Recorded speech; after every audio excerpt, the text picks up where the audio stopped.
El diezmo. ¿Qué polémica hay con el diezmo? El cristiano está obligado a dar el diezmo o no, o está prohibido dar el diezmo hoy para la iglesia, para la era de la gracia. Se entiende que diezmo es dar el 10% de mi ingreso, de mi sueldo. Es decir, si gano 1.000 pesos por mes, tendría que dar 100 pesos por mes al pastor o al ministro. Bien, creo que se han caído en dos extremos. Por un momento, últimamente ha surgido el pervertido evangelio de la prosperidad, que de una manera vergonzosa pastores y ministros han predicado como que si solamente Jesús vino para hacernos ricos, para hablar de dinero, todo lo contrario. Jesús vino a hablar de valores espirituales. No está mal prosperar económicamente si uno puede. Pero ha habido tanto abuso con el evangelio de la prosperidad, y lo único que prosperaron fueron los que predicaban sobre eso, mientras que los miembros que ponían, invertían según ellos económicamente, quedaron más pobres o siguieron siendo pobres. Entonces surgió una reacción opuesta, y hay muchos que están como diciendo que el diezmo está mal hacerlo, como que si fuese un error, un pecado, como que si el que se decida dar diezmo es un tonto que le están quitando el dinero. Creo que son los dos extremos que se ha caído. Yo quiero voy a tratar de demostrar en este video tres cosas. Primero, está mal que un pastor obligue a sus miembros a dar el diezmo y lo ponga bajo maldición al que no lo hace, por el famoso versículo de Malaquías que Dios le dice a Israel: me han robado en los diezmos y malditos sois con maldición. Perfecto. Esto es terrible, que un pastor maldiga y obligue a alguien a que le pague el sueldo con el diezmo. Eso está mal. Segundo, como vamos a ver, no podemos prohibir que un cristiano decida diezmar si es que lo quiere hacer.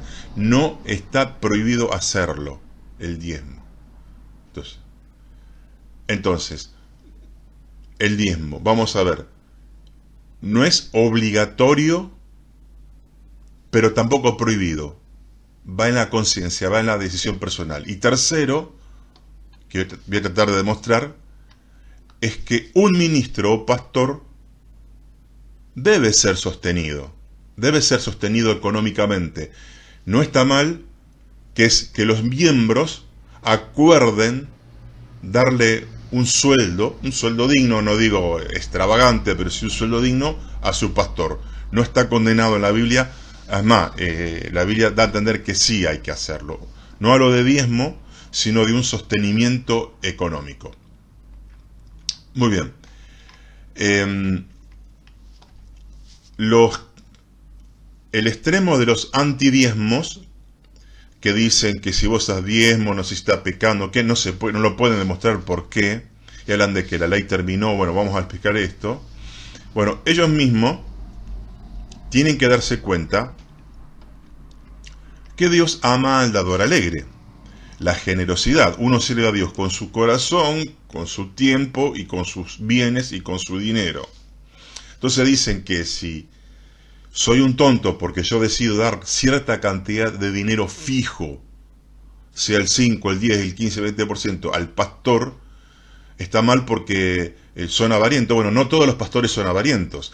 Aparte, como vamos a ver, hay que sostener a los ministros económicamente. Entonces, si yo digo que no hay que dar nada, bueno, estoy en contra de un principio de la Escritura.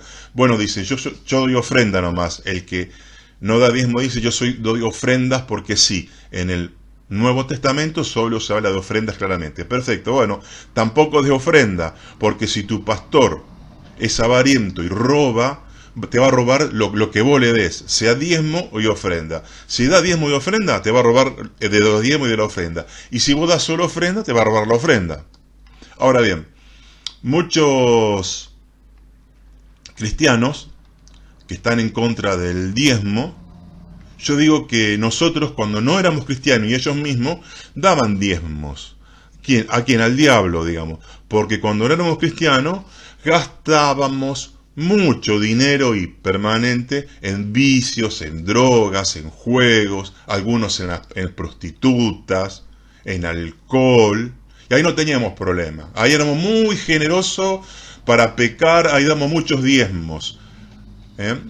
Y ahora que se convierten al Señor, se vuelven exquisitos, finos, sensibles, ojo con lo que das y todo. Es decir, eran generosos, digamos, con el diablo. Cuando estábamos sin Cristo, estamos bajo el reino del diablo. Y ahora se vuelven mezquinos en la iglesia con las cosas de Dios. Entonces, vamos a ver que hay que saber interpretar las escrituras, tratamos de interpretarla bien, y hay un principio hermenéutico, la hermenéutica es la ciencia que interpreta la Biblia, que dice que solamente no hay que hacer lo que la Biblia prohíbe hacer. Por ejemplo, ¿dónde se prohíbe en la Biblia dar el diezmo ahora, hoy en la iglesia? ¿Dónde se prohíbe? Sí, ya sé qué van a hacer. Van a decir, la ley ya terminó. Bien, vamos a explicarlo esto después. Si yo decido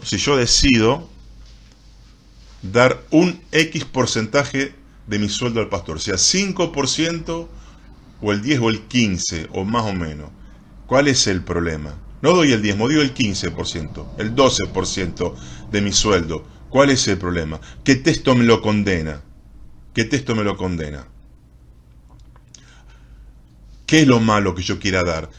Si a mí, por ejemplo, dar ese porcentaje, en mi caso, no me empobrece, y puedo dar, digamos, el 12 o el 15% o el 10%, y sigo viviendo bien, alimentar a mis hijos, no me empobrece. ¿Cuál es?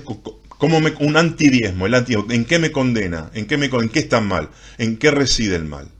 Aparte, ustedes saben que la Biblia, cuando no hay temas, no todos los temas están contemplados claramente en la Biblia. Por ejemplo, la Biblia dice no robarás o no matarás. Bueno, yo no puedo decir, hoy podré matar, robar, no, eso está bien. Ahora, el diezmo no está muy claro.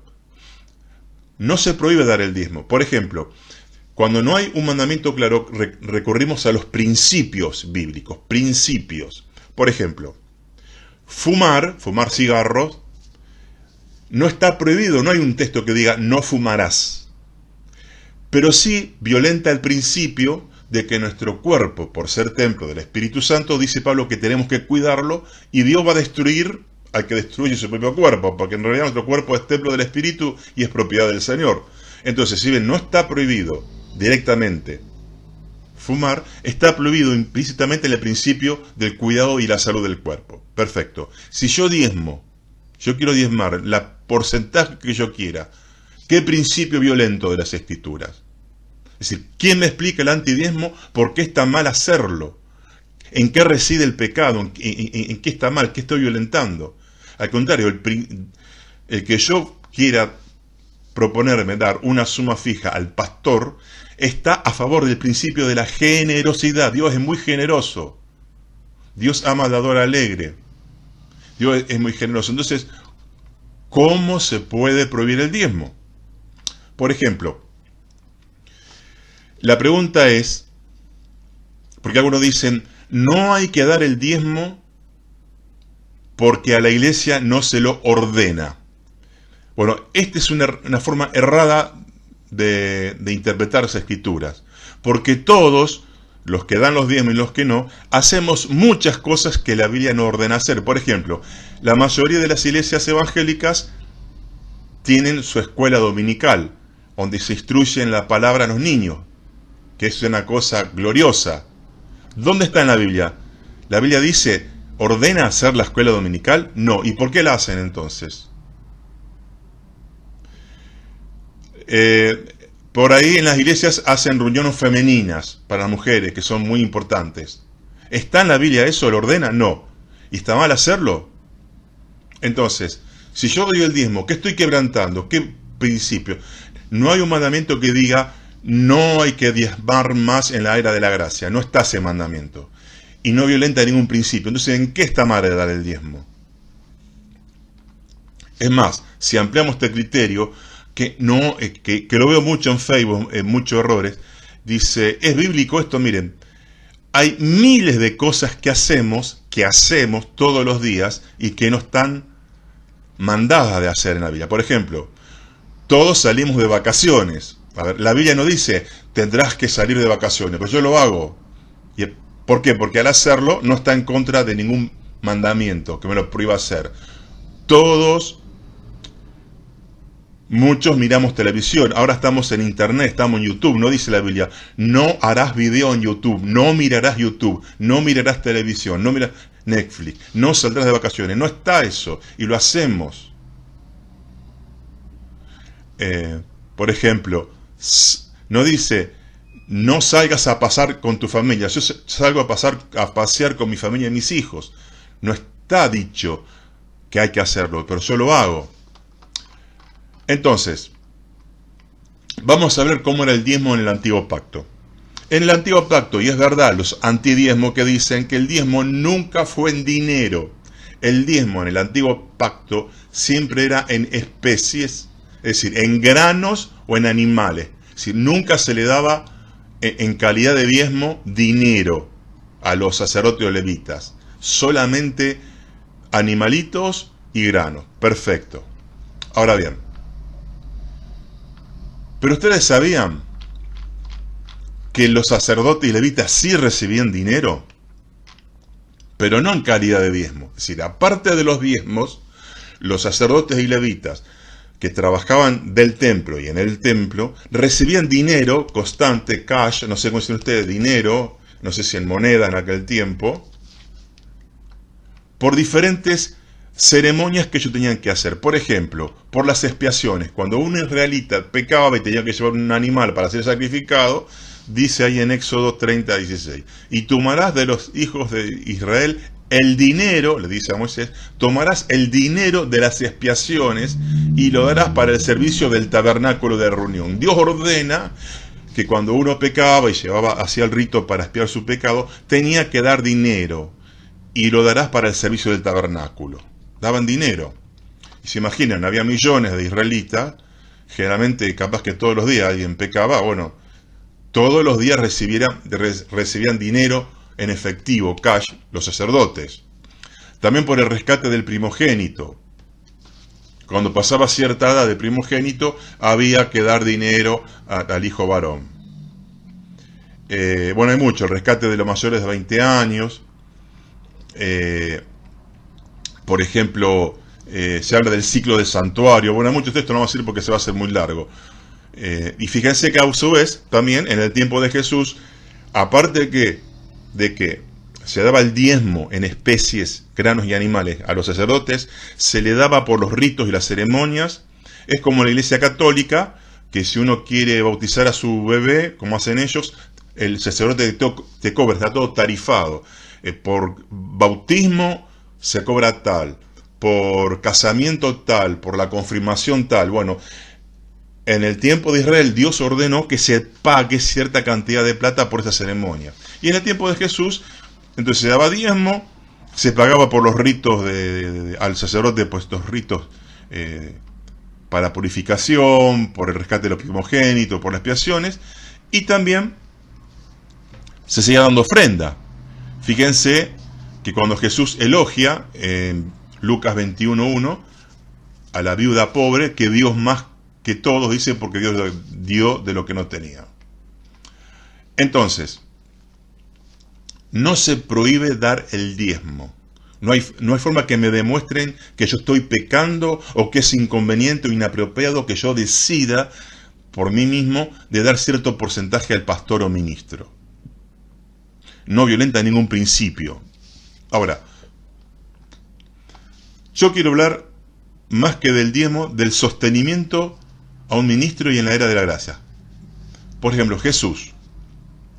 Jesús fue sostenido desde sus 30 años que empezó su ministerio público hasta 3 años y medio que duró. Jesús no hacía otra cosa que salir, predicar, sanar, como digamos un ministro hoy que es sostenido, que está a tiempo a full, digamos.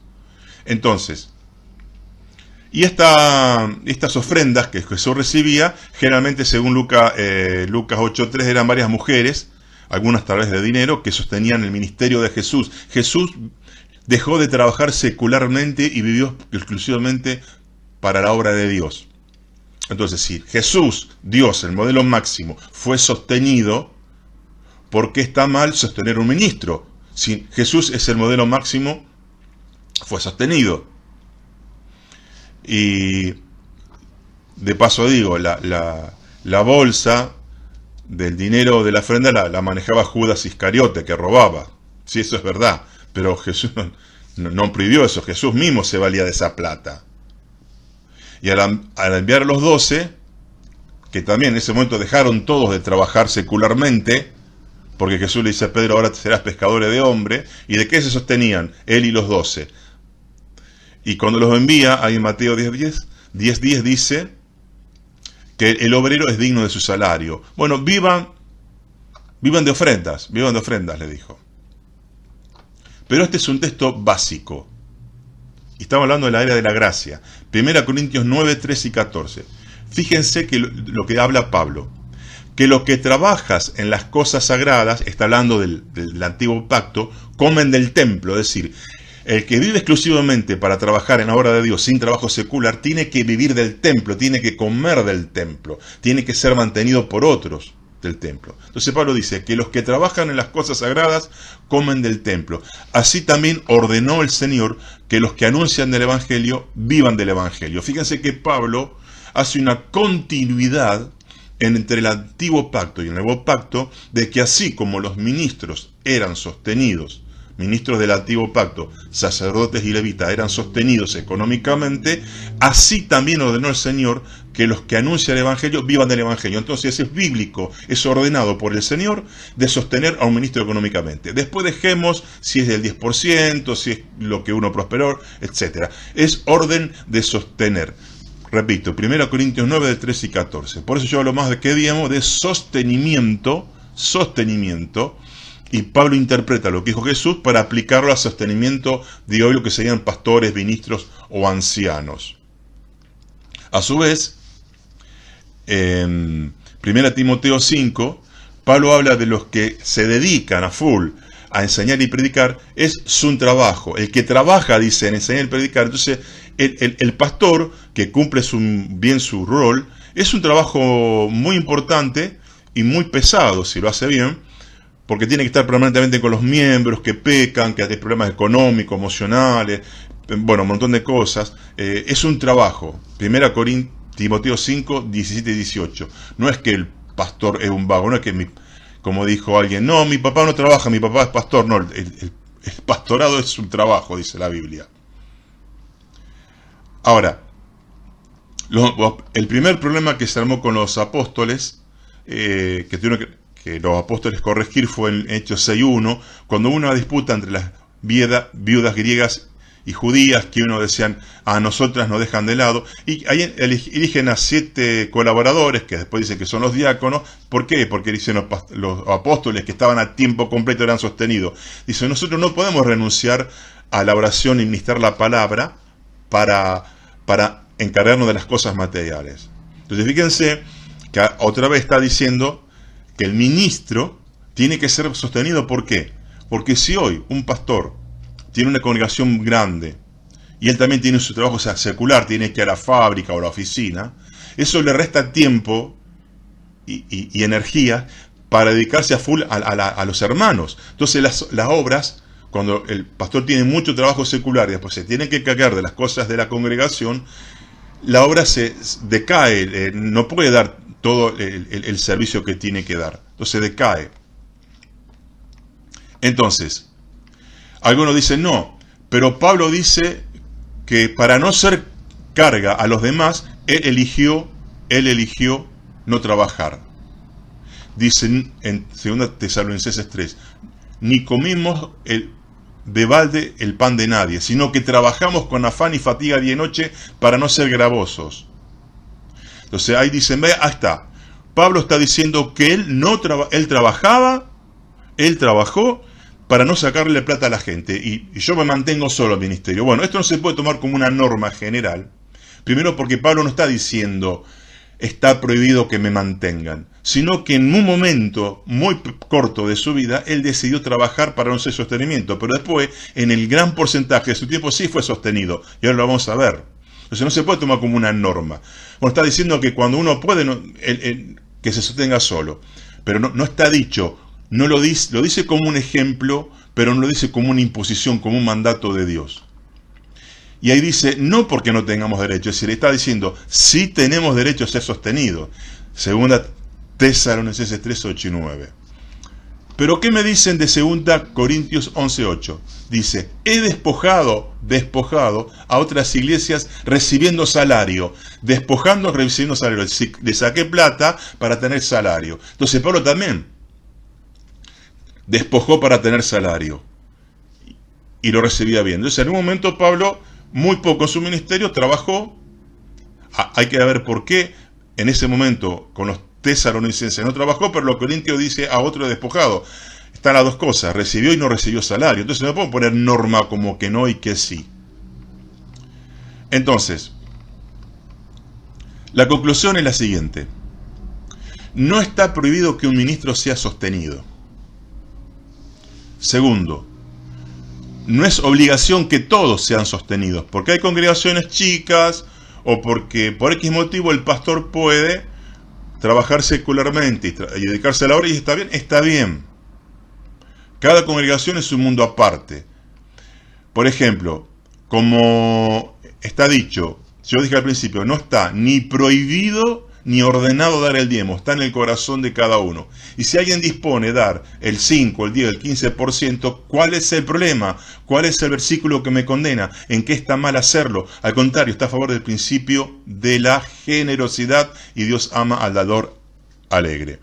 Por ejemplo, si hay una congregación, digamos, de 100 personas y deciden que el pastor hay que sostenerlo económicamente para que deje de su trabajo secular y se dedique a full a la obra, ¿qué malo tiene de que todos se reúnan y digan, bueno, tenemos que sostener económicamente a nuestro pastor para que deje de trabajar secularmente? Entonces, vamos a ver, ¿quién puede dar, no sé en qué país esto se ve, no sé los sueldos, por ejemplo, 100 pesos por mes, otros 10 pesos por mes, otros 150 pesos por mes? Bueno, yo me comprometo a dar 100 por mes, el otro 150, el otro 50, el otro 10, de acuerdo a la situación económica de cada uno.